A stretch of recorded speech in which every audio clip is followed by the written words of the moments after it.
Hello, everybody, and welcome to another episode of The Rotation, the Minnesota Major Tournament Edition. It's time, Kingdom. It's me and Kingdom coming at you as usual. Icon is, he's traveling somewhere. Unfortunately, not to the major at this very moment. I think he went on some sort of vacation. I don't know. It's spring break. Icon, we hope you're somewhere vibing. I hope his ears are like getting warm right now because we're talking about him and he's just sensing like they're gonna go. Wait, did he put his predictions? He better, bro. He better. Actually, maybe he'll forget. Maybe he'll forget. Yeah, I mean, I'll take the points. I'm curious as to who's in the lead right now. Yeah, I wonder, Shannon. You blink twice. In your brain, and I'll receive it if you have what the prediction rankings are currently. But regardless, dude, it's so hyped. It's so hyped this week, Kingdom. We are hosting another major. ROKKR hasn't hosted a major, or I guess a tournament in 2 years. Since over 2 years. Kickoff 2 years ago? Since launch weekend in the initial launch of the CDL. 2020, bro. Before the pandemic. Think of how long ago that was, Kingdom. That feels like forever. But here we are now, ready to roll. We got the ROKKR Major 2 tournament this weekend, starting on Thursday the 31st. Not tomorrow, but the next day. We're getting started. And we're going through Sunday, the 3rd of April at Mystic Lake Event Center. Come through. There's a casino. There's a hotel. There's an event center with our event. It's going to be sick. I'm so stoked. I believe tickets are getting sparse, people. I know Friday and Saturday are sold out AF. I believe we still have some VIP for Thursday, Friday. I think GA might be sold out for Friday. Don't quote me on that because it's constantly evolving. And I know Thursday we still got some availability. I'm going to be there, obviously, because I live in Minnesota. And actually, I'm so stoked to share this. Like, I grew up 5 minutes from where this event is happening. Like, my whole childhood is like just up the road a little bit. So pretty crazy. Awesome. Really stoked for that. So, Kingdom, let's get right into it. We're going to start this show off with State of Minnesota ROKKR, as we've been doing now, each episode going through the State of Minnesota ROKKR.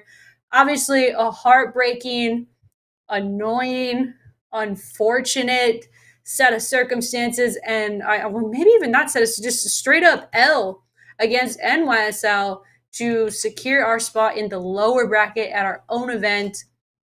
It came down to it. If we would have beat NYSL, I believe we would have been in the upper bracket, would have had, at least a chance to lose and still make it through our own tournament this weekend. But because we dropped the match to them this past weekend, here we are in lower bracket again. Kingdom, I guess from your perspective, what the heck, man? Are we just a little bit cold right now and we're going to warm up kind of like we did last year?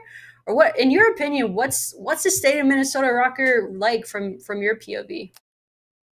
Tough scenes.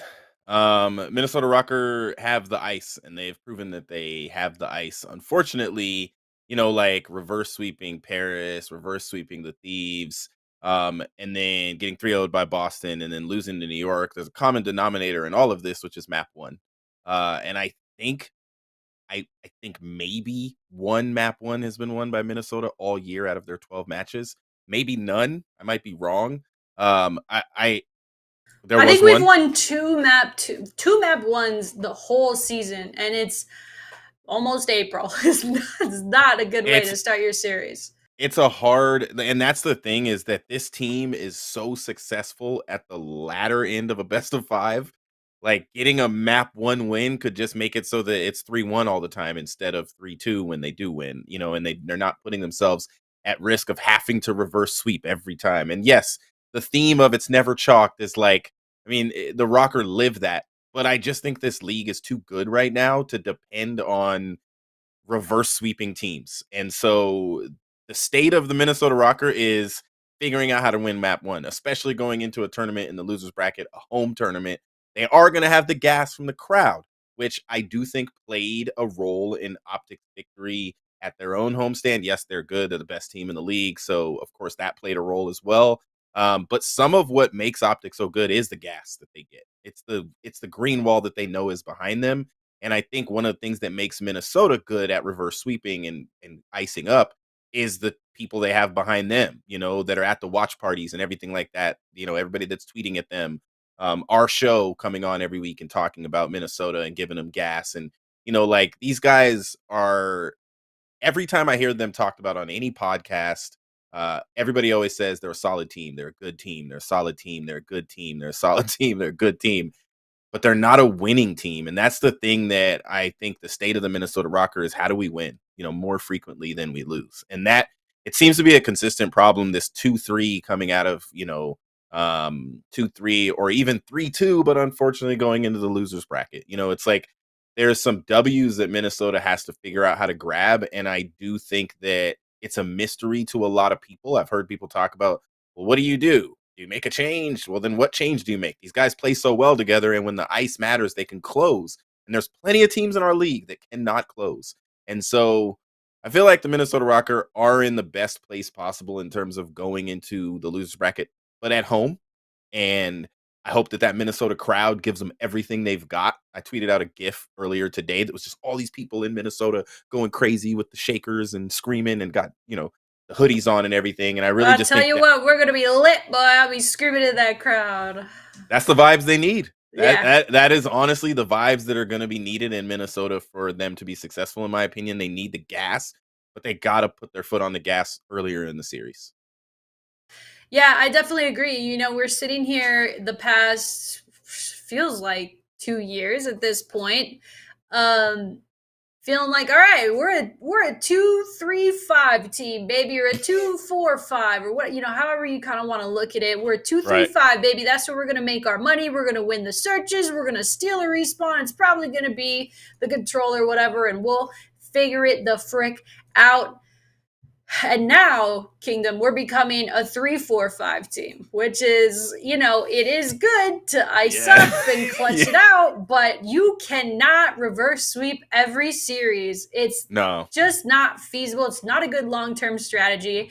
And I think we talked with the coaches pre-game, it was Looney last week on the rotation where he's like, yeah, we're going to kind of to stop that. We're going to start doing some different preparation before the matches. We're going to kind of get in our zone, hopefully a little bit sooner so that we're able to come out, swinging. And that's something, maybe it's because I don't follow the other CDL teams quite as closely as I follow ROKKR. Obviously, I'm in the building with these guys every single day. Like, we're chit-chat here and there. We have them on as guests of the podcast, so I have access to all of the interviews and everything that is said, on a camera. And so I have a really good feel for, like, what's the vibe, but I just keep hearing the same things of, like, we're coming out flat, or practice isn't translating. Like, why is that? Like, let's get to the bottom of that, because we've been hearing this now for a while. And I'll be the first one to stand ROKKR until, my eyes bleed purple blood, right? But at the same time, it's like,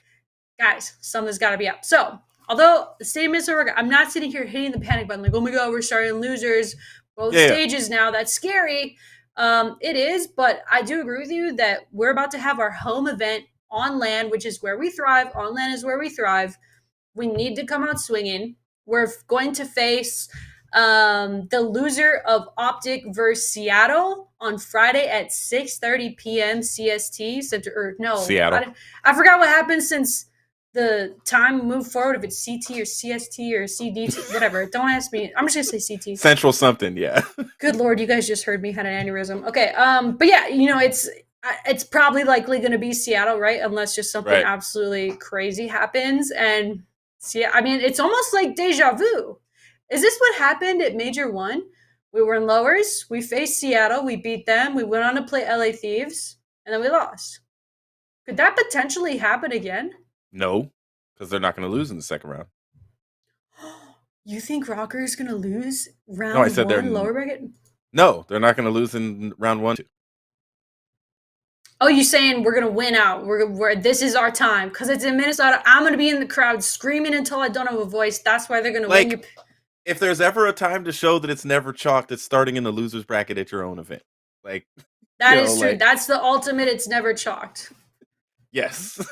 All right. State of Minnesota ROKKR. Serious question, Kingdom. If for some reason we don't go full it's never chalked mode, if for some reason it goes poorly this weekend, Is it chalked? With this roster, yes. I think Minnesota would be in way too much danger to not make champs, and that can't happen.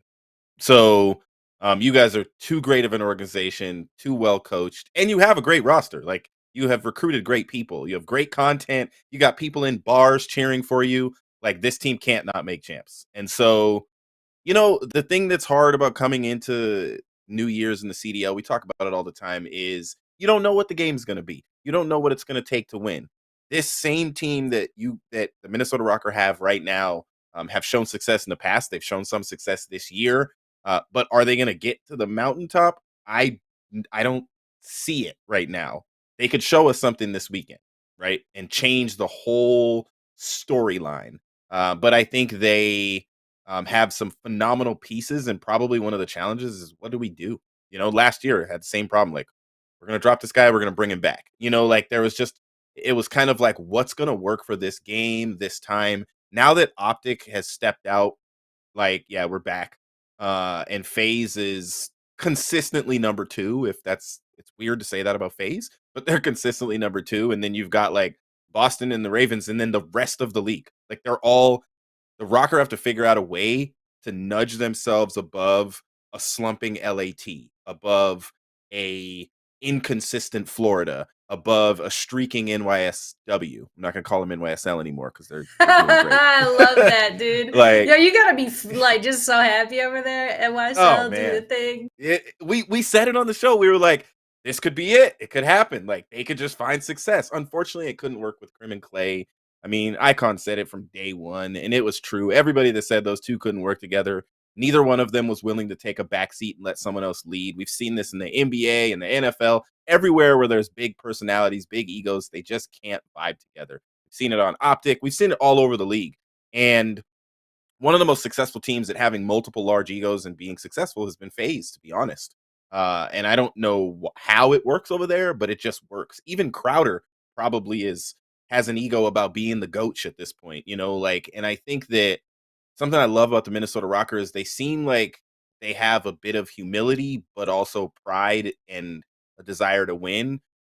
But if it's just not the right pieces, it's not the right pieces. So if this doesn't work out, this event, and they're right now ninth, in total standings. Now, yes, there's 6 teams or something with 5 wins. So there's a lot of room. There's 5 teams with 7 losses. Like, there's a lot of room. You All could they claw have to back do, into this. that's what I'm saying. Like, you get a couple wins and you're above Toronto, above LA, and right behind Boston in 5th place. That's like not even difficult. It's like they're 2 wins behind that. And so I really think that this event is going to do a lot. Whoever places top 4, the points that they're going to get are going to help them. And if it bumps Minnesota down, then yeah, I think this roster might be chalk. What's crazy about this team, and this is what, like I said, delusional. I mean, I got ROKKR everything, bro. I'm super hyped, right? And so I'll be the first one to be like, dude, we got this. But Yep. here's like this is actual proof that we could got this, Kingdom. We could.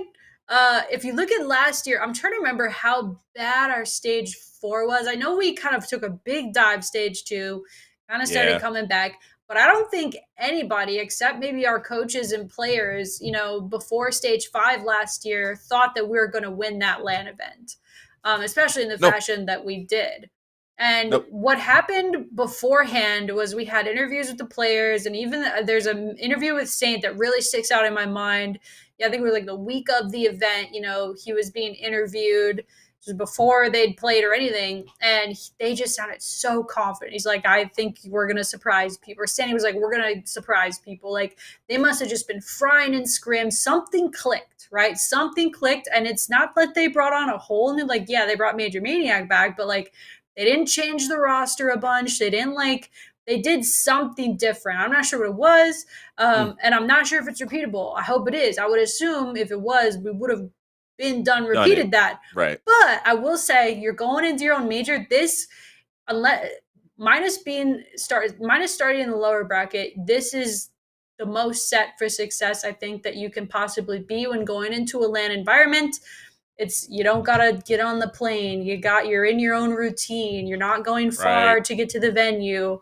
you're able to lock into land mode a lot. Like everyone in the CDL is on a plane yesterday and today, right? Like Yep. to get to the event, while these guys are, they're at home, they're practicing, they're going over Rather than in a film. hotel, yeah. Yeah, they're working out, like they're in their vibe. So I will say, as time goes on in the CDL, I think we will start to see something, something to show for having majors in your hometown, or in your home, I guess, home base, For we'll call sure. it.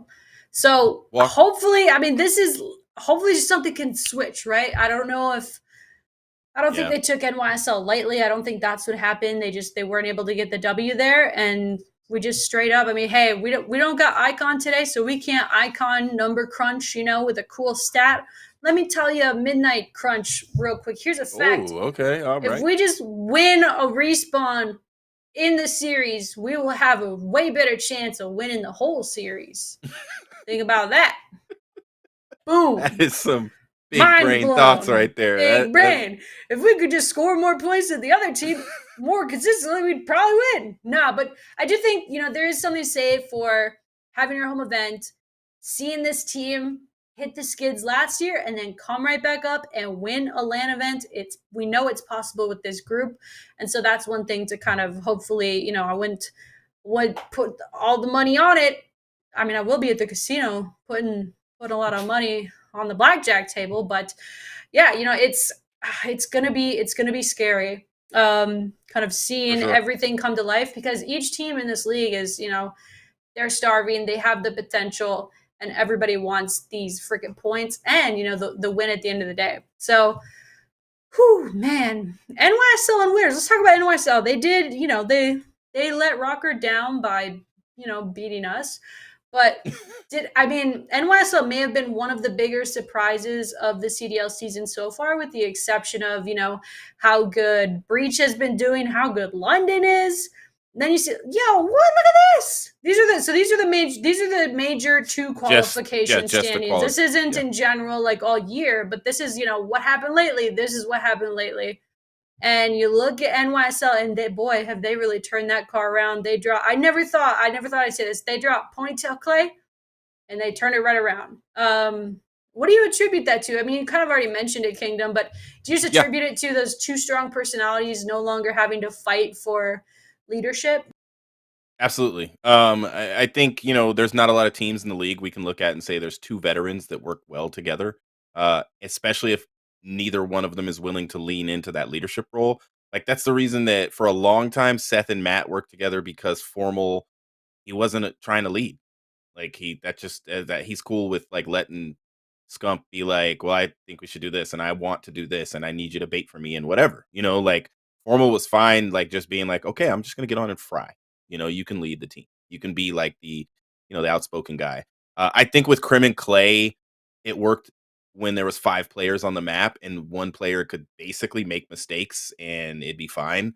I think that they're at a point in their careers, and Clay's lost his patience. Like, I love that guy, but from last year, he had some challenges where he just like dipped on NYSL for a little bit and let them try to figure it out. I remember how mad Asim was, and those guys had to play a major without Clay at the last minute and come up with and everybody was like, dang, that's rude. Like, Clay left them and everything. And we all knew back then he was trying to get back with Crim.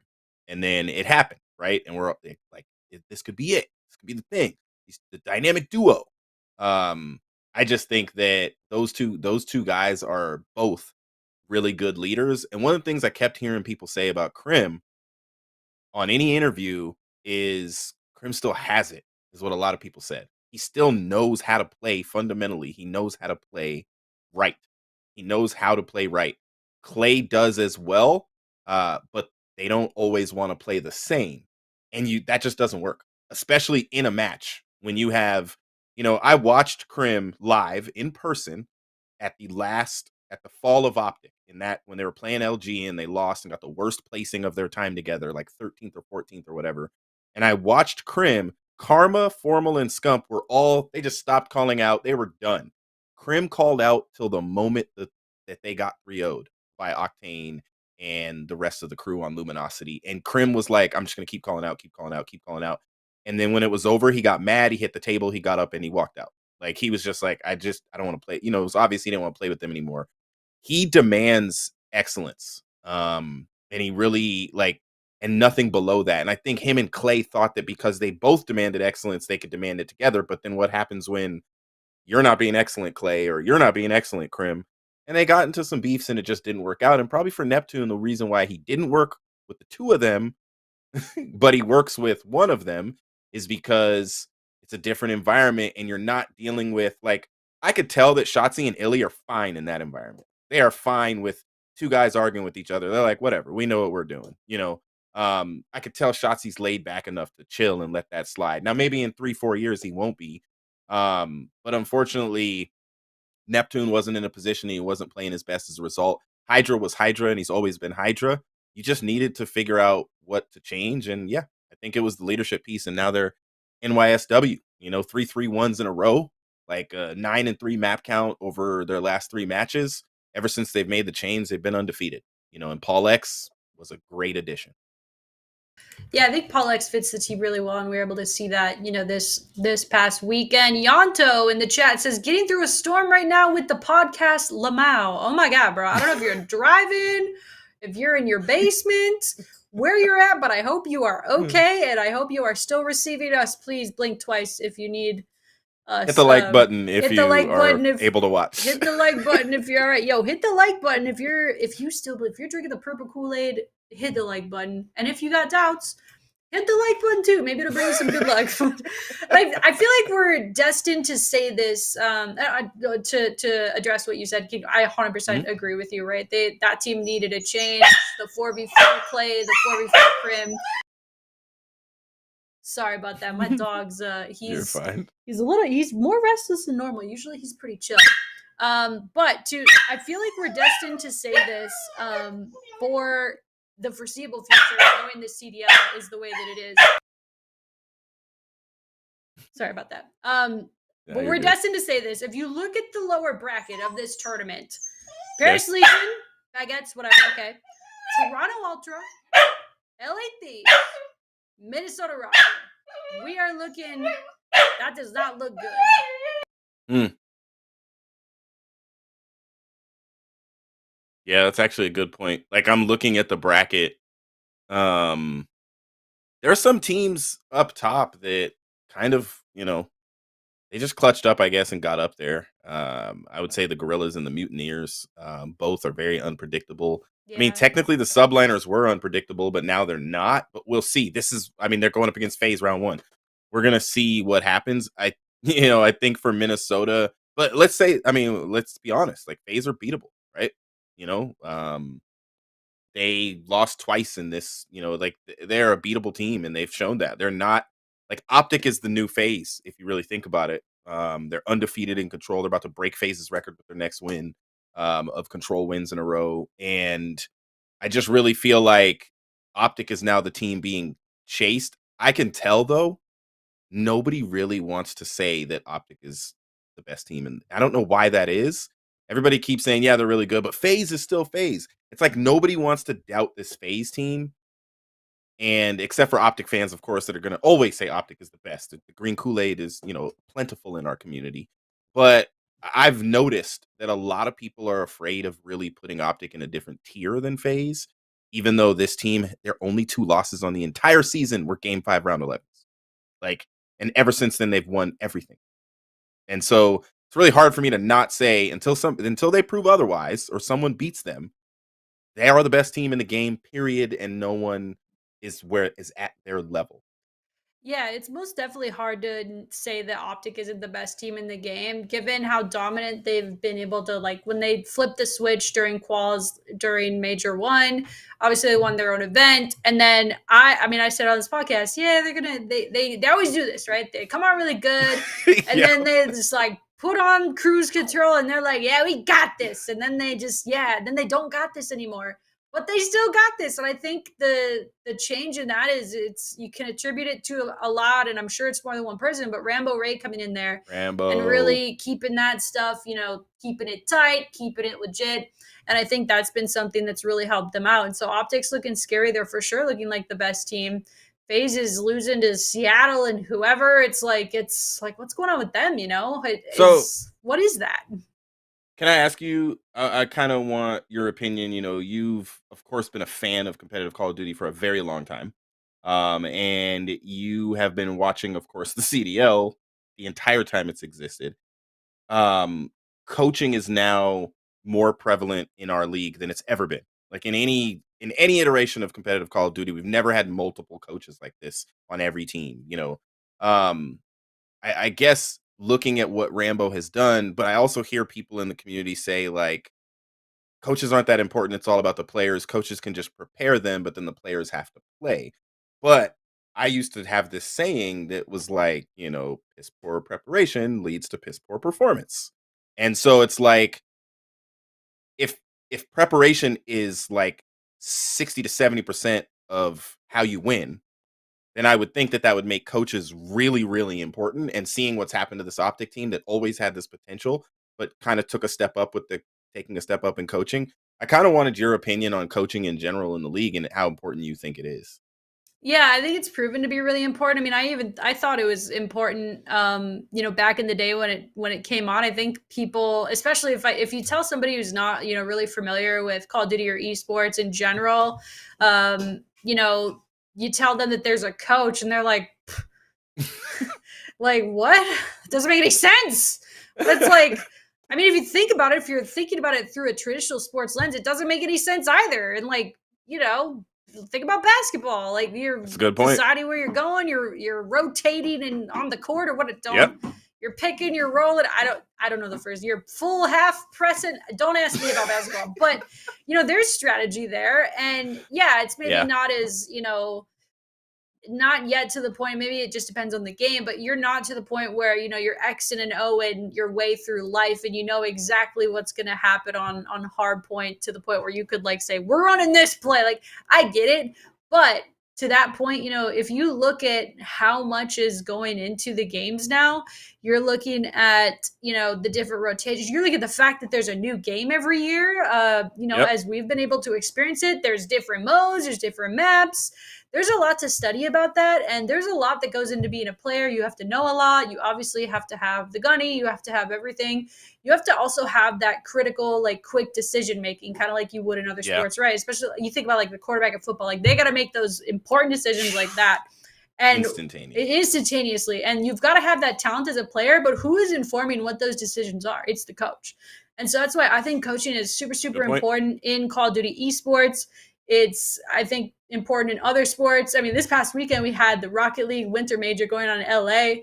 Version 1, shout out Version 1. We were playing in the LAN on stage, and you see it was kind of like it was back in the day Kingdom. Like Fireburner, our coach, was like standing behind the guys as they're playing, which was super cool. It's like brought back memories. That's awesome. I low-key wish the coaches could stand behind them when they play. I get why they don't, right? Because then you're seeing all 4 POVs. You could be like, oh, I saw him on this. You can't like call out and like communicate. Yeah. That makes sense to me to not do that. But to my point, the point I'm trying to make is there's a lot that goes into these quick decisions that these players have to make, and a coach helps that. And then when you look at the analytics side of things and what we're able to, infer and figure out and just understand about these games, the spawns, what we're doing, like this is more than just shoot guy, get point. Like that's not how this works. And I think you're seeing that in the evolution of the game and the evolution of these staffs and these management teams that are running, these organizations. How do you think, have you think it's helped positively for CDL? Having coaches? For sure. I Looney really kind of set it in stone for me when he talked to us last week and he talked about Codcaster, because I never thought about that. Like my brain didn't think about the fact that wait a minute, these coaches are actually watching. They can see through the walls. They watch scrims like we watch matches. I hadn't really thought about that. And it would be like if we came to this podcast and we didn't have Shannon and Will helping us out. Oh It's my like God, the podcast would be wouldn't different. have even started. We would Right. It would just be us and 2 little boxes. We wouldn't have no graphics. Like it's like you need other people that are preparing for what you're going to execute so you can do a good job at what you do. What players do well is play, shoot, get in the right position. There's some things that they just naturally do well. And the best, like a Scumpy, he is one of the best at positioning himself well on the map and being in the right place to get kills. Still, this dude is like one of the oldest in the league, still doing it well. And if he didn't have a Rambo Ray, and this is where I think you can see a difference, is Ray has a specific coaching style, much like Crowder. Like Ray's coaching style is so different though than Crowder's, where Ray is like, yeah, we won. I don't care. That's not even a victory. That was a Yeah. scrim. We won a tournament. Great. Celebrate for a day. I'll see you a day in 2 days, and we're gonna scrim more teams, which I do think we should at some point.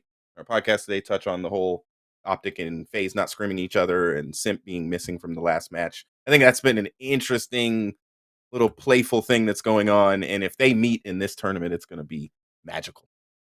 Yeah, I think so too. I think if you're looking at like what's coming up here, I mean, you got there's a lot of like mini storylines kind of going into it. You have kind of some of the usual suspects up in winners, but really this is such a mixed bag, bro. And honestly, like we're Yeah. gonna get to our predictions later, but I couldn't even freaking tell you, man, who's about to win this thing. I mean, I hope it's ROKKR. I hope we're able to win. I Right. hope we're able to take it home. But I mean, you've had all kinds of like wrenches thrown in lately. We've got a lot of sickness going on in the league. We've got Gunless has sounds like a chronic issue that's keeping him out of his past match last weekend, and now with the Major 2. Simp, Vance, Cammy, Toronto's had COVID issues all Major 2 like repeatedly. And so here's a statement from LAG. At the upcoming Major 2, Spart will be subbing in for Gunless, who continues to recover from a pre-existing non-COVID related illness. The rest of it's all very important, but I'm not going to read it out loud here.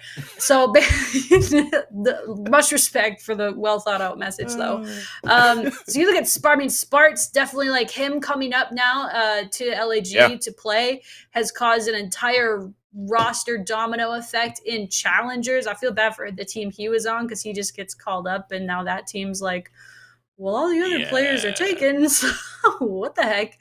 But yeah, I mean, you look at it, these unpredictable things happen, and I don't remember things like this happening. Like talking about, how coaches changes, like how having subs change things, or how is like, I feel like that's been kind of crazy. Like before it was like, if you're a sub, you're like, we'll just put I won't this get to guy play down. all year. Yeah. Yeah. And if you're a sub, you just don't get to play all year. And you're like, oh, well, I don't want to hope that this happens, but they just have a lot of unpredictability now it seems like. Well, and you remember we had Doug, who his dad got this whole drama started because he got on NYSL and was promised that he'd get at least to play once, and he never played. His dad was like, went off on everybody.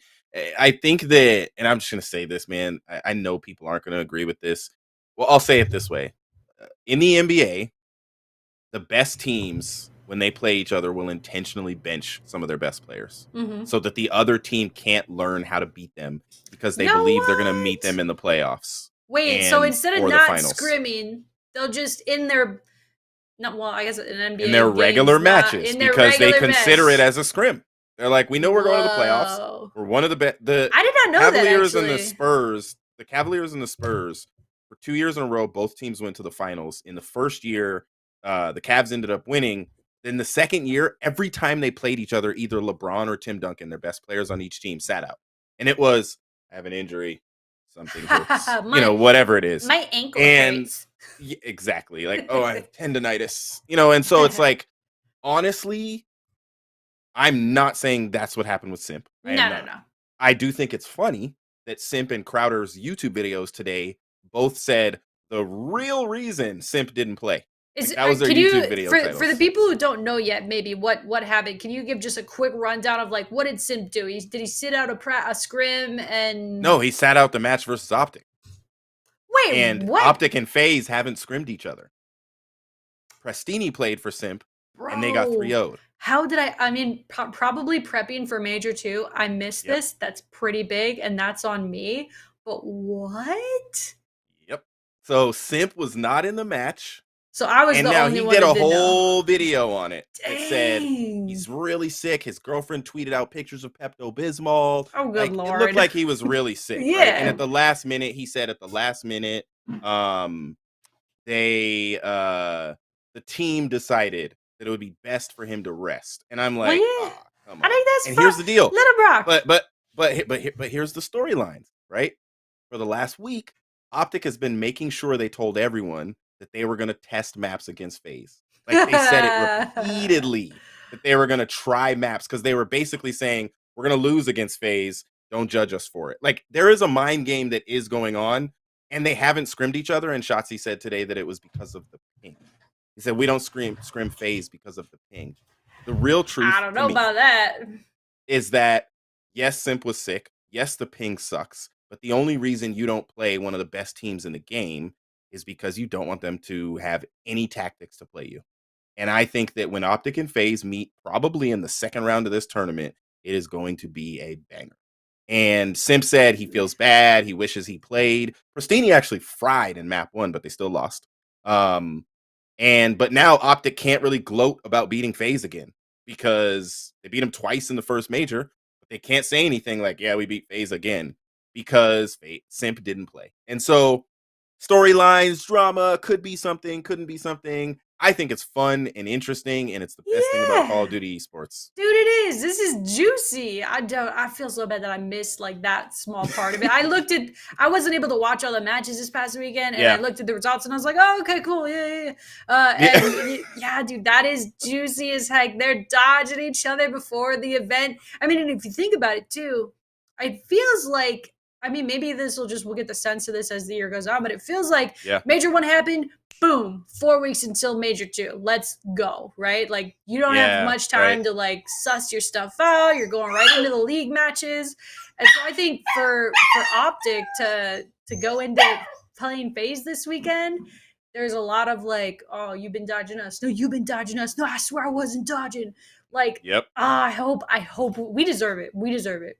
We deserve it. Rambo and Crowder are playing mind games. This is fun. Like it's awesome. That's two of the best that you want to see doing that as well. Seeing them play those mind games with each other. It's going to get nutty. Speaking of nutty, we got Levi. He's nutty, bro. Sorry guys, Levi. So I had to go to work. I was at work all day, and I'll admit I didn't get to. He's been in the kennel all day. Oh, he's probably feels. Yeah. He's Let me out. And he's not ready to be out by himself yet. He has destroyed actually part of my office just in this podcast. But he's learning. He's just a little pup. You can't be mad at that. Yeah, I actually put my dog in the kennel right before the show. Gave her some food. Yeah, and I was like, I hope she's quiet. Next show, I'll have him in the kennel, but in a different room. That would have been the way. But he's been good the last couple weeks. Look, he's pissed. He's like, hello? What do you got? You got ROKKR to take the major? Oh, he's biting you. I can see I wonder if I could take Levi. No, I don't think I could take him to the casino. Imagine take him to the ROKKR that would be amazing. That would be amazing. Oh, I'm excited. Speaking of amazing though. Yes. ROKKR Academy. All right. The Academy team, the Challengers team for ROKKR. We got the Spaniards. We got former Heretics, I think. Yeah, that's right. Former Heretics is the roster for ROKKR Academy. They've actually been in HQ for almost a week now. They are high energy. They're hilarious. They speak a lot of Spanish, and I failed out of Spanish in high school. Not because I couldn't learn it, but I just skipped a lot of school. Don't skip school, kids. Why am I bringing this up? I did too. Yeah, I feel you. You feel me? Okay. Yeah. But yeah, I mean, you look at them, and I think they're definitely one of the top Challengers teams, in the world. Really, they came from EU Challengers scene. They came over and they actually placed second in the most recent Challengers Elite. And as many of you know, at the ROKKR Major this weekend, we are having Challengers on LAN for the first time since the last time Challengers was on LAN, probably like 2020, too long ago. Let's get these AMs back. Let's get them playing and let's get them doing the damn thing. But I'm really excited to see how they do this weekend. I think the only stuff of theirs that I've watched, obviously, is since we picked them up. But they're looking nasty. And I'm very biased, obviously, but I think, they're definitely they're going to go up against that Optic team, right? Isn't Jordan General's team is like everything? Jordan General's team is really good as well, so I'll be really nervous to kind of. I think it was New York's Academy that they lost to in the Elite. They lost to one of the other. Maybe it was Toronto's. I can't remember. Everything's a blur. Sorry, we've been preparing for Major 2. We had a Rocket League Major last weekend. We're planning for this. My brain is a literal, like, think of when you make breakfast in the morning and you're scrambling your eggs. That's my brain. But that's, I don't know. I'm excited to see how they do. Hopefully we'll be able to kind of get some coverage of them up this weekend so we can follow the journey. Speaking of following the journey, Kingdom, do you want to predict things? Do you want to bust out the crystal ball? Speaking of crystal ball, bro, Shannon, are you able to show the prediction points right now as they stand?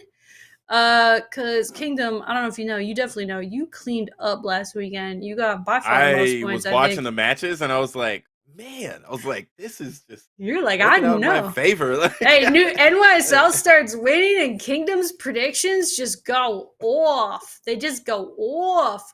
We have, I see, updated points. Kingdom, bro, you got 50 points this weekend. I got 45. Icon got 35. Yo, Shannon's working on the graphic right now. All right, bet we can go on to this upcoming week's predictions and then we'll take a look at the totals after. So, I mean, sheesh. So we're going to do as we normally do when there's like a LAN tournament. We're only going to predict the matches that we know, right? We're not going to be able to do like a full bracket. We're not doing a Final Four March Madness bracket together right now. Although maybe one time we should try that. I guess March would have been the time to do that. But hey, next March. April Madness. Yeah, April. No, but look, we should definitely predict the matches that we know. And then I think we should, just for shits and giggles, predict who ROKKR's playing and what the map count will be, even though we don't know who they're going to play. Okay. Yeah, just based on our assumption. Like, the only lower bracket Seattle Surge prediction we're going to make is ROKKR, because unfortunately, that is where we are starting. You see, you open the door, and then he goes in there. He does want to be in the crate. The door is open. This is how dogs work, man. And then when you close the door, he's gonna start like whining. He brought back let me out. He's got a little rubber corn cob toy. It's so cute. That's what he brought back in there. Now he's chewing it. Life is good, people. Life is good. But no, so we're gonna. I mean, should we do our? I think Shannon, you can put the kibosh on this if you want. But you know how lately we've been like, okay, let's get through these predictions quickly, and we'll only break down one like match per like day because there's so many. Hey, I think we got a good enough amount here where we can go deep on these things. So if we want to, I think so. Yeah, there's a couple teams I want to mention anyway, but of course. One of them isn't in the winners bracket, but I'll talk about it. Bet. Listen, Shannon says, bring them all down. Yo, side note, can you hear when my Discord goes off? If you can, I'm so sorry about that. Everybody in the world. No? Okay. I'm just tripping, bro. Like I said, scrambled brain. All right, so let's start off. Guys, you can't? Okay, I'm the only one that can hear Discord when it goes off. Thank goodness. Levi can't hear it. The chat can't hear it. Kingdom can't hear it. That's a dub. So let's look at this. We've got the winner's bracket. Ooh, must be nice going in the winner's bracket all the time. No, I'm just kidding. Dude, there's nothing I hate more, Kingdom, than must be nice people. Don't you? Like, whenever someone's like, must be nice. They're just haters. Yeah, I am a hater right now. It must be nice. I mean, you work for the Minnesota ROKKR. You're a fan of the ROKKR. Like, this is a time where you get to hate, Yo, Will in the chat, producer Will, has a really good idea. March Madness bracket for champs. We should fill out a champs bracket. Ooh. Yeah, I like it. Okay, let's get into the Optic versus Surge winners bracket. Woo! I mean, I feel like Surge, they've been doing me wrong. I predict for them because I think they're crazy. Then they lose. They remind me of Florida of last year. And then I think that they're going to lose, and then they just show up like iced out Lamar accuracy like it's freaking World War II. And so I don't know what to believe with Surge right now, but I do know what's been consistent lately, and that's Optic. And Optic thrives on LAN. We all know it. We've seen it. It's the deal. I got Optic 3-0 against Surge. I got them coming out proper. Coming off their major win, coming back onto LAN. I got them taking it, Optic 3-0. Who do you got? Optic versus Surge. I got Optic 3-1. Optic are the clear best team in the game. They're the most consistent team in the game. And fortunately for them, there's Optic fans everywhere. So when the crowd isn't rooting for the ROKKR, they're probably going to root for Optic. So that's what I'm going to be doing. Good luck, Seattle. I'm rooting for Optic until it makes something more difficult, or if we're playing against ROKKR. 3. I think because for me, You've got Optic, who's been so good at control lately. Their S&D's looking good. I mean, maybe Surge could take the S&D, and that could be where they get that one map win, but Yeah, it's hard to it's beat going to these be guys right now. tough. Yeah, it's going to be tough. Hey, a lot of the chat saying Optic 3-1 as well. And I'm going to clean up on them points. That's what I'm trying to do. I thrive on land, all right? I don't get a lot of predictions right, in the qualifiers, but on land, that's where I thrive. Yeah, land, you do kill it. Speaking, dude, my dog is attacking me. Stop it, Levi. We got Subliners versus Faze right here. Subliners, I don't know what to think anymore. Faze is losing to Surge. Subliners is alive from the dead. What is going on? I still think that Faze is going to have the obvious edge here on land. It's Atlanta Faze. You can't doubt them. But if I was to pick an upset for this major, it would be this match right here. I'm not going to do it. I'm not going to do it. I got Faze. Hey, I got Subliners. They're going to keep it competitive. I think Faze has got it 3-1, but the maps are close. Subliners puts up a good fight. I mean, it's Crim 6, for gosh sakes. Who you got, Kingdom? Subliners v Faze on land. 3-2 NYSW. Yeah, I'm gonna call them to win. Is that an upset or no? I guess we'll decide. We'll let Shannon call it, or the chat. But I'm gonna honestly, the role that they're on, that's dangerous when Crim 6 is on a roll. True. And Paul X is trying to prove himself. Everybody's talking about him. As long as they don't I think FaZe is gonna get booed more for sure. New York. And I'll be honest with you, nobody really talked much about this because they think FaZe is so good. I'm just gonna tell you that they don't really like being the villains anymore. I don't think they do. I think that it doesn't feel good. And when they're winning, they're probably wondering why aren't we the Yankees? Why does everyone hate us? Right, Yankees have so many fans. So when they're winning and they are being booed, they don't care. They're like, yeah, boo us. But when they're taking L's and being booed, you can tell it just hurts. And I think it affected that the finals, the grand finals at number one. So that's good luck when they run into Optic in that second round, if they do, because I'm actually calling the Subliners to run into Optic. So yeah, I'm gonna say Subliners. Yeah, what the heck, Kingdom? I thought you wanted Optic and Faze to play. I thought you wanted that. I do, and I think that Faze, if they don't get beat by the Minnesota ROKKR in the loser bracket, will be in the grand finals. Sheesh. Gosh, damn! You really think Subliners is gonna be, bro? I'm gonna call it. I'm calling it. I think that is an upset. I think that is an upset. I agree with Shannon. Even though you guys don't give me my upset points, when it makes sense. It is what it is. No, I'm just kidding. I'm so salty today. All right, we got London Royal Ravens versus Florida Mutineers. Yo, where the heck have I been? Did Florida just silently get in the winners bracket? I'm actually pissed. That's amazing. Man. This Florida team. London is different, especially we kind of asked the question, before Major 1, London, there's full of these whippersnappers, or I don't know, what's the equivalent term in England for whippersnapper? Young lad, these young lads. They got these younger guys there, and we're like, how are they going to do on land? What's it going to be like? Da-da-da-da-da. And they showed up to land, and boy, they went off. And I expect them to do the same here. They're going to be coming to Minnesota. It's kind of cold. It's kind of cloudy, just like England. I think they're going to be in their element a little bit. Florida going to be chilly. No, I'm just kidding. It's really warm up here, guys. Trust. No, in all seriousness, though, I have Royal Ravens 3-1 Mutineers. They might make it a little interesting with a map win, but not that much. I think London's going to roll them, personally. What do you think, Kingdom?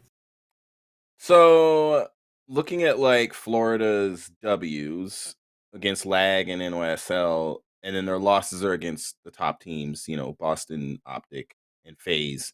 Florida is weird because they're a team that feels like they should compete with a Faze and Optic, but they instead compete with the Gorillas and maybe the Thieves. They're ultra. This is such a hard call because the Ravens have been consistent. I don't think the Ravens can beat Faze or Optic. I know they did beat Faze earlier in the year, but I don't think they can beat Faze or Optic on a continual basis. But most of the rest of the teams in the CDL, they can, and Trey Zero and the crew, they seem to turn up on land, like you said. Talking in circles to try to come up with a prediction here. because I know there's a potential of the Mutineers winning. I just don't There's think always they potential of the will. Mutineers winning. That's the thing. That's yeah. It's like if Wake shows up, and I don't know if you saw the drama on Twitter, because Aches and the boys, sorry Patty P for not naming everyone else, Censor, Enable, and Parasite, they did their tier list, and they had the Mutineers in the last tier with Oh Paris. snap! And these Dang. guys only lost this split to like Optic and Faze, I think. And so and Boston. And so yes, they're unpredictable, but I think that might have been a harsh rating to put them down there with Paris. And so Yeah. but they're not better than the Royal Ravens in my opinion. So I think Royal Ravens are going to show up and beat them 3-1.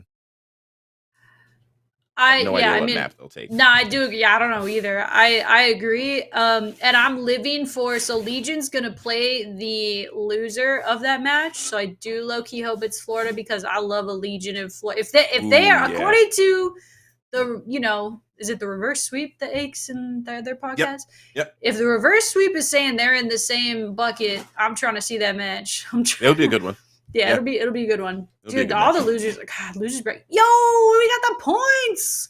Qualifier Man, points for qualifier 2A. happy I'm coming back. You woke I up need it. last weekend. Look at Yeah. you. Damn, you're I back. was way behind you guys. You're in the two, dude. You were like, I have I to was look at getting the most smacked. recent. You were down bad. You missed a couple predictions. It wasn't even your fault that you missed them, and so now you're kind of like me last year, low key, and I ended up winning. So you could, hey, you Hey, could let's turn it go. around.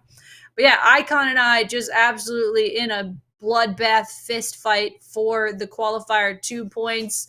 And even if you look at the total points, I got 245. Icon's got 235. Yeah, you guys are right near Everyone, each just other. so you want to hear that again, I am in the lead. No, I'm just kidding. But yeah, Kingdom just clawed back with 85 points. And that was even during the qualifier when I think you missed some. So Yeah. you're doing the dang thing, bro. You're back in the 200s with us. And honestly, the Oh, majors are where a bunch of points start happening. That's where them big swings come. So I'm excited to see. I think we have one more. Yeah, there we go. Breech versus Gorillas. Woo, damn. I mean, you got Gorillas. They're struggling right now. They've got Spart filling in. F in the chat for Gunless. He's going to rough, be okay, it sounds man. like. But yeah, he's having a tough time with sounds like a chronic illness. And so I think we've got Breech coming out of this thing clean 3-0. What do you think? I'm gonna give him 3-1. I think the Gorillas. I can't remember if Spart was on the roster when they beat the Thieves, 3-2. But like, I think the Gorillas have. It really sucks to be blatantly honest. Like, I feel, and like this happened to Asim. We just talked about it last year when Clayster left the team at the last minute, for personal reasons. And this is like, I mean, this one is more an emergency type of deal where there's really like everything that Gunless wrote on the timeline when he talked about what he's going through and dealing with. Like, I felt bad for him, like he's got to get a surgery just to get things fixed. And I hope that he doesn't need more surgeries in the future, like from the same problem, whatever it is. But this is a hard look for the Gorillas. It's unfortunate. They had finally found like a stride on the front half of this qualifiers, and then they got smoked by Optic 3-0. But I really feel like there was I mean, but Optic smoking almost everybody these days. It's true. It's not. I mean, that's still a tough L to take, but it's not Yeah, the it's worst just thing in it's the world hard. right now to get smoked by Optic. I'd say I'm gonna go 3-1 Breach. I really feel for the Gorillas. Like, I feel like starting where they're starting against the Breach, if they had their full roster and they were able to play, with Agree. Gunless these last two matches, Yeah, I there'd be a agree. chance for them to get to that second round. And look who they'd play. Royal Ravens, maybe. They could win that too and potentially be like in a winner's final. Like, it's really unfortunate for them. They got themselves in the right position. I do think though, on the tail end of that, this is a team that, in my opinion, isn't chalked no matter how they finish in this event because it's not their real roster. I think they should stick it out and try to keep going. And I saw Austin, man, and that's why I feel bad for Slasher. Like, he said, like, man, every year it's just like, give it your best and there's nothing you can do about it. He's just, it's like it sucks. But yeah, you're going to be upset. Even if it's like, if somebody gets in a car accident and it breaks their leg and they can't come play, you're going to be like, dang it, we had a chance. And so I do feel bad for them, but I hope they give it their all. I hope I hope they upset the Breach. But Zinni and the crew are doing good stuff. They look really good as a team. Yeah, I feel for the Gorillas, but it's hard to predict against the Breach right now. They're just on fire. And to think of this team, this was one of the last teams in the league to form this year.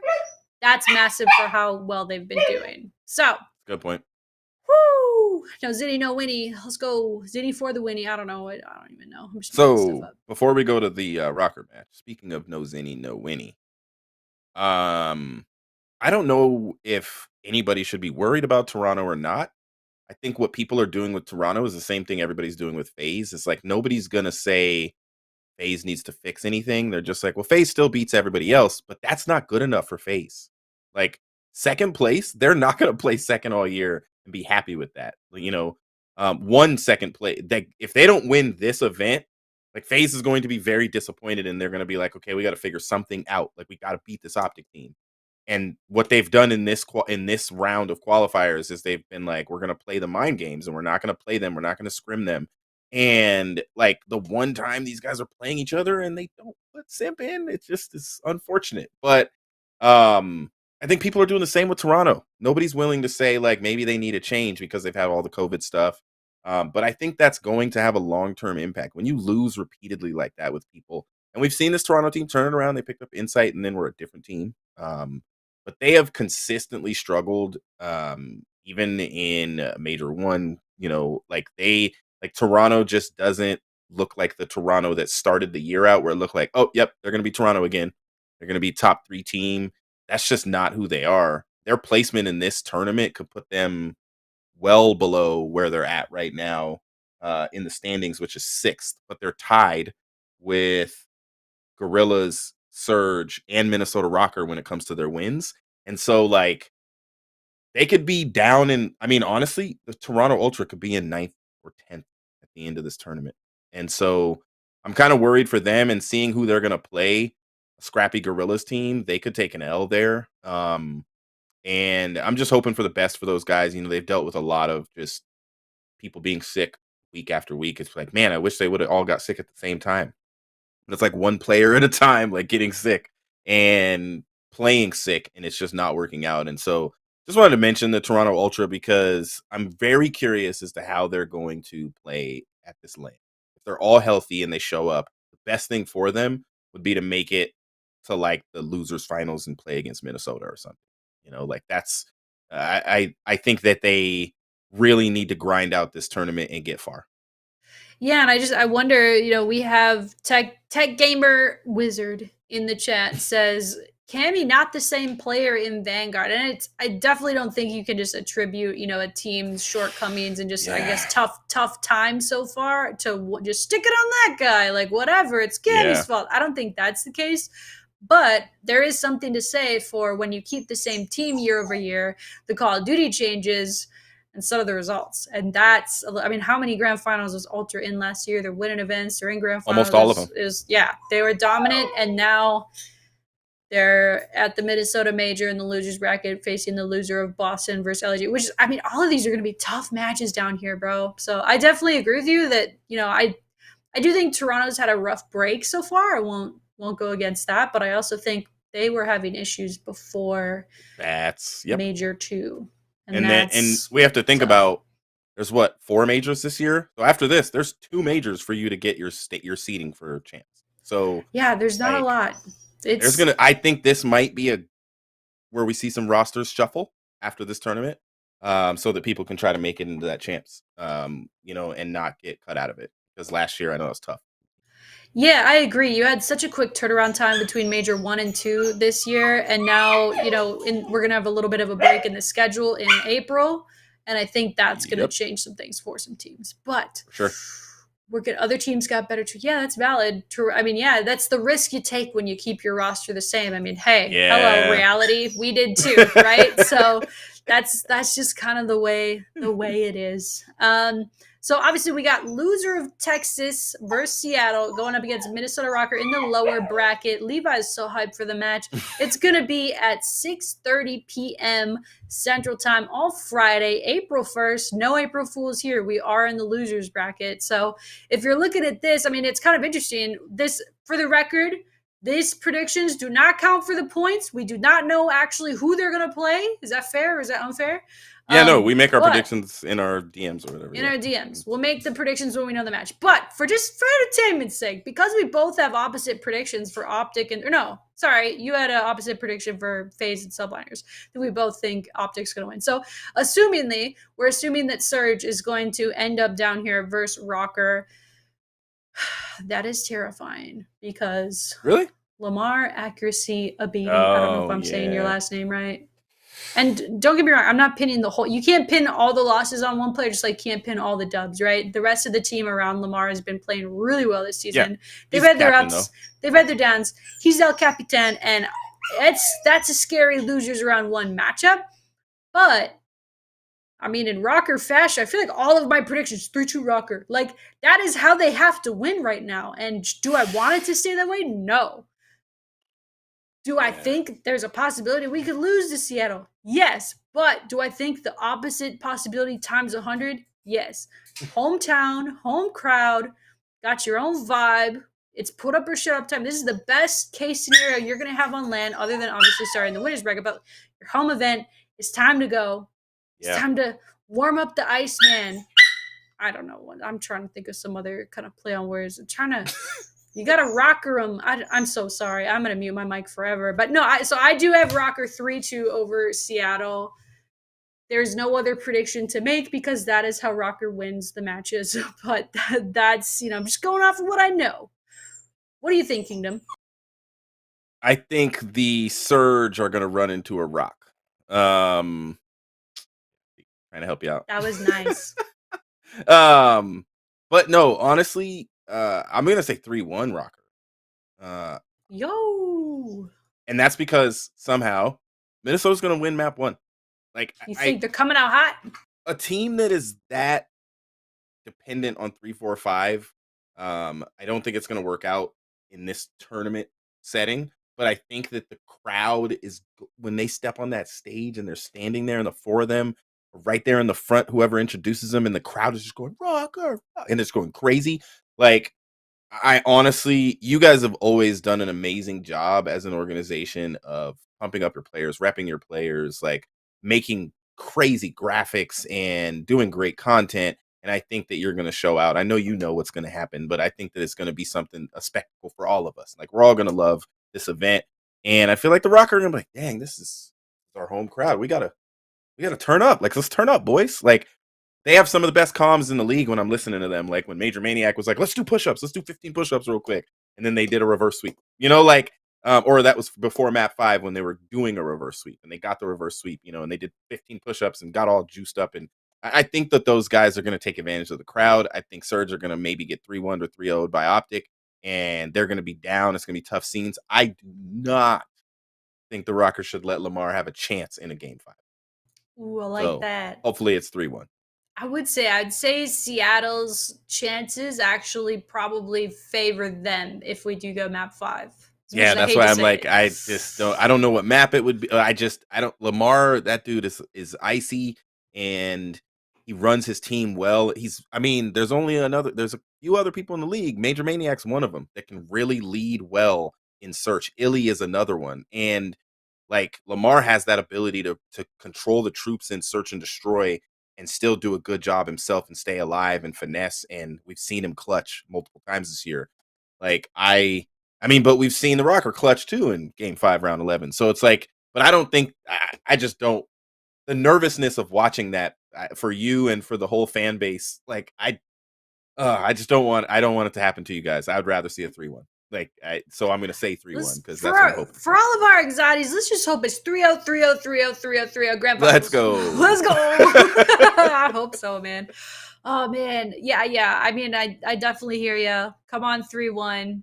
I'm still going to stick with 3-2. Although it's not my real prediction, Shannon, okay? I'll predict once I know who we're playing. All right, just for the record, okay? Facts. That's true.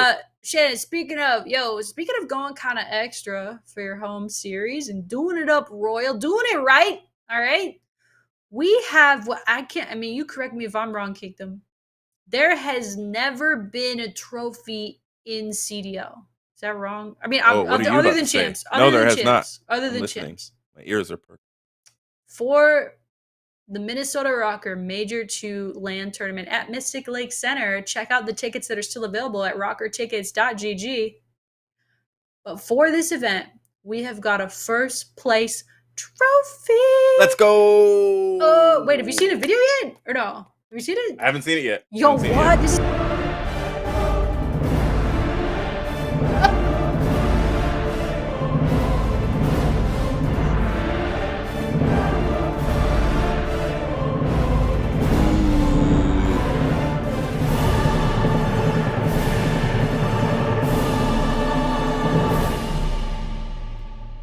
Yo, okay, that is snap. lit.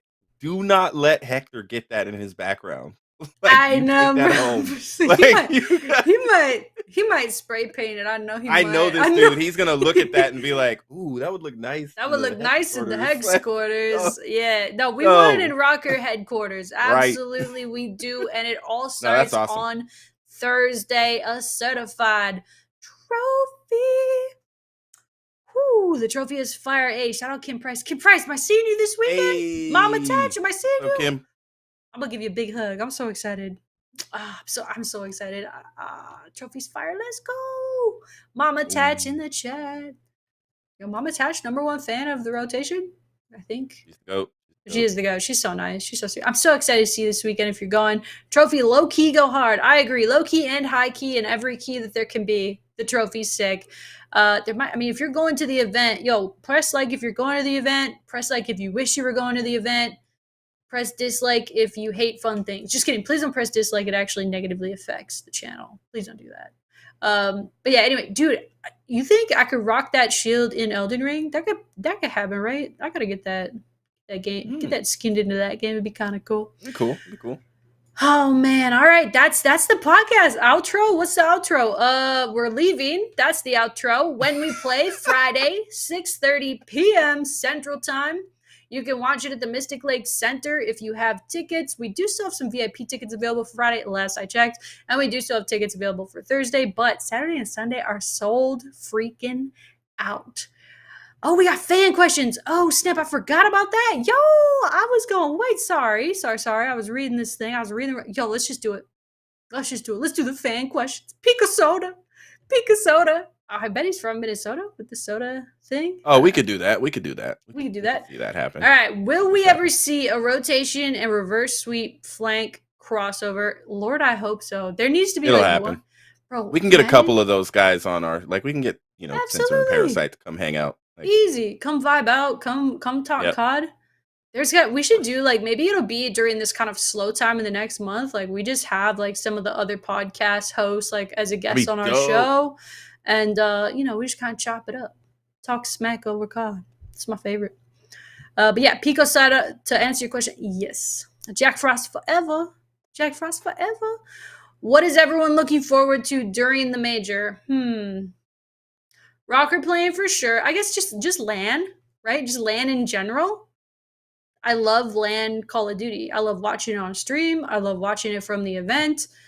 I'm personally looking forward to catching up with some old friends, maybe some Optic folks that I haven't seen in a long time. Looking forward to that. Just seeing my friends in general at the event. Minnesota, I love a Call of Duty event in Minnesota. I mean, it's my hometown event, literally. I grew up 5 minutes from the venue. I could probably smell my house I grew up from the venue.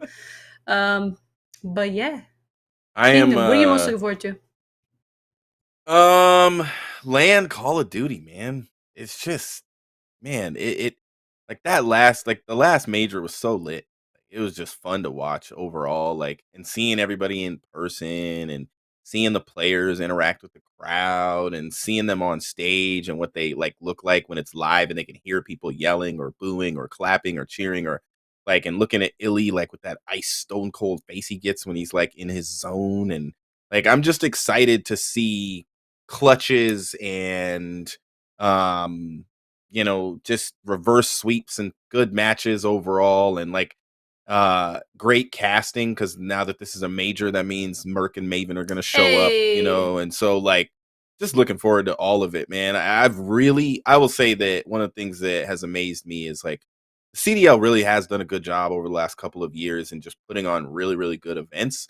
And now that LAN is like officially like consistently back, it's exciting for Call of Duty, man. It's just there's nothing better than LAN. Nothing better, baby. Shout out Jack Frost forever. Next question from Call of Duty League. Is it Thursday yet? Call of Duty League.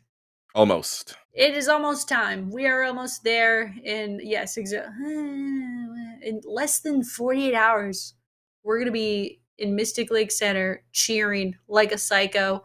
Or I wonder who retweeted that. Yeah, who did retweet that, actually? Let's find that out. Probably us. Yeah, that would make sense. I'd hope ROKKR would. If it was the ROKKR, that would make sense. ROKKR, if you ever retweeted that, get on your shit. I'm just kidding. Call of Duty League.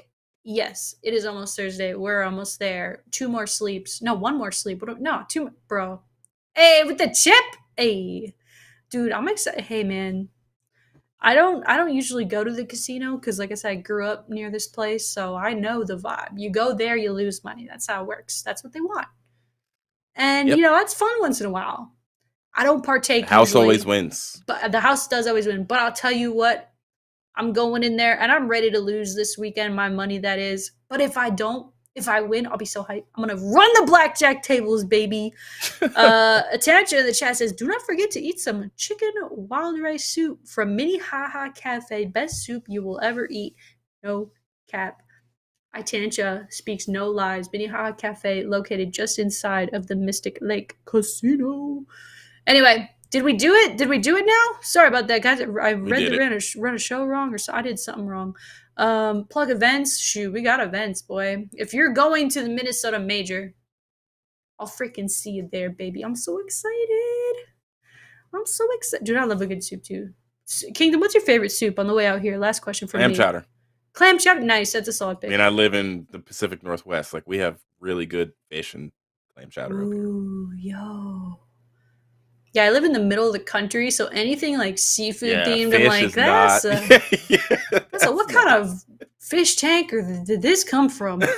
Or yeah, I don't know. I personally, actually, my favorite is chicken and wild rice soup. I actually had that for dinner yesterday. Very Minnesota, very like, ooh, it's chilly, gonna have this for dinner type of vibe. But anyway, all right, that's it for the show. Thank you everyone so much for listening or watching. If you're watching on YouTube, don't forget to subscribe, hit the like button on the video. We appreciate you. If you're listening on iTunes or wherever else you listen to podcasts, much love. Apologies for my dog Levi barking. We'll get him to chill out a little bit for next time, hopefully. And yeah, that's about all we got. Rate the podcast. Hug your mom. Or yourself, I don't know. And we're ending it. Drink some purple Kool-Aid. Drink purple Kool-Aid, baby. It's Minnesota Major. We'll see you there.